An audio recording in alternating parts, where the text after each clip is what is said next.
বিশেষ সিলেট এই রিজন দিয়ে আপনার বরাবর আছে এবং মৌসুমের সক্রিয়তার কারণে অনেক জায়গায় ভারী থেকে অতি ভারী বর্ষণ হচ্ছে এবং ইতিমধ্যে গত 24 ঘন্টা অনেক জায়গায় অতি ভারী বর্ষণ হয়েছে এবং ভারী বর্ষণ হয়েছে, যেমন বগুড়াতে প্রায় 120 মিলিমিটার বৃষ্টি হচ্ছে গত 24 ঘন্টায়, এবং ঢাকাতে শেষ রাতে বৃষ্টি হয়েছে আপনার 62 মিলিমিটার, এছাড়া সীতাকুণ্ড প্রায় 100 মিলিমিটার বৃষ্টি হয়েছে।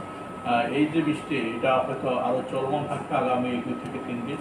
আমরা গতকালকে আমরা 72 ঘন্টার জন্য আমরা ভারী থেকে অতি ভারী বর্ষণের কথা বলছি, বিশেষ করে আপনার রংপুর, রাজশাহী, ময়মনসিংহ, ঢাকা এবং সিলেট এই বিভাগগুলোতে। তাছাড়া চট্টগ্রাম ডিভিশনে অনেক জায়গায় বিক্ষিপ্তভাবে ভারী বর্ষণ হতে পারে।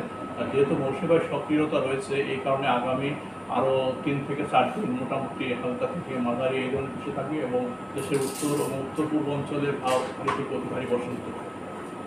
ঢাকাতে যেটা ঢাকাও বৃষ্টি হবে আগামী ধরেন মোটামুটি 4-5 দিন তো বৃষ্টি হবে, এটা হালকা থেকে মাঝারি, তবে আগামীকাল পরশু আপনার মাঝারি থেকে ভারী বর্ষণ হতে পারে। আর যেহেতু মৌসুমে পুরোপুরি সক্রিয়তা রয়েছে এই জন্য ঢাকাতেও আগামী 3-4 দিন মোটামুটি দিনে 3-4 বার বৃষ্টি হবে। দেশের গত 24 ঘন্টার যে সর্বোচ্চ বৃষ্টি রেকর্ড হচ্ছে বগুড়াতে প্রায় 119 মিলিমিটার, তারপর সীতাকুণ্ড 99 মিলিমিটার এবং ঢাকাতে 62 মিলিমিটার। এছাড়া দেশের মোটামুটি সব জায়গায় বৃষ্টি হয়েছে এবং এই বৃষ্টি যদি আমরা দেখি যে গত এক সপ্তাহে অনেক জায়গায় অতি ভারী বর্ষণ হয়েছে, বিশেষ করে সিলেট, রংপুর ডিভিশনে, এবং এই বৃষ্টিটা আগামী 3 থেকে 4 দিন আরও কন্টিনিউ করবে। যেহেতু আপনার আসাম, মেঘালয় ওইসব জায়গাতে অতি ভারী বর্ষণ রয়েছে, সেক্ষেত্রে বৃষ্টির কারণে পানি বেড়ে যেতে পারে।